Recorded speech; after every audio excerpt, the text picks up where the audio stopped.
Strong setback. The IED blasts in Bijapur are the act of a fleeing insurgency. When an insurgent organization is faced with a precipice, it has two options. It can either go down or a fight, pull some of its adversaries across the cliff, or it can see the futility of its aim and give up the fight for good. Ideologically motivated insurgent organizations rarely rose.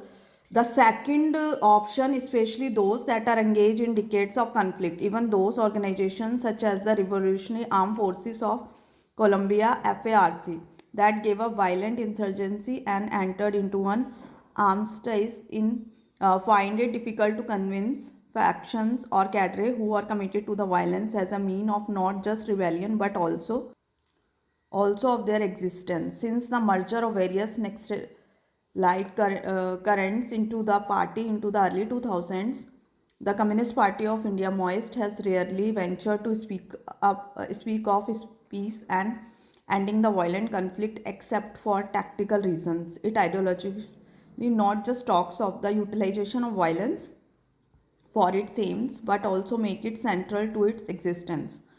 The dastardly killing of 8 security personnel and a civilian driver in an improvised explosive device blast in Bijapur district of Chhattisgarh on Monday might seem like a sign that the potency of the CPI Maoist in inflicting such acts remains, and therefore the Maoist are a dangerous insurgent force.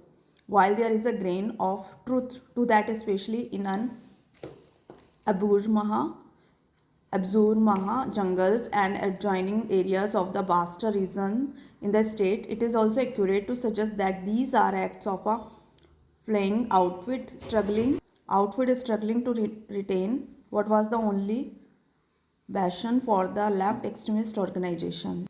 The deaths of the security personnel who belonged to the district reserve guard and Bastard fighters of the Chhattisgarh police are certainly a setback to the anti-Maoist operations that have picked up pace and resulted in significant deaths of Maoist cadre and other tribal people caught in the conflict. In 2024, an estimated 296 insurgents died in the operations while security forces lost 24 people, and there were 80 civilian deaths. To suffer 8 casualties early in 2025 is a major blow and one of the severest losses for the security forces in recent years. The heavy use of explosives and the camouflaged nature of the planted IEDs suggests that the Maoists had planned this attack for a long time. The last such IED blast was in April 2023 in Dantewada. The knee-jerk reaction to this incident will be the security forces intensifying has planned.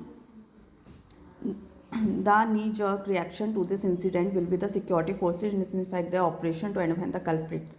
Potentially targeting innocent civilians while stepping up the security campaign is inevitable considering the fact that the Maoists have refused to absorb violence. The security personnel and the government should not get carried away in retaliation and target civilians, as this would play right into the hands of Maoist propaganda about state repression.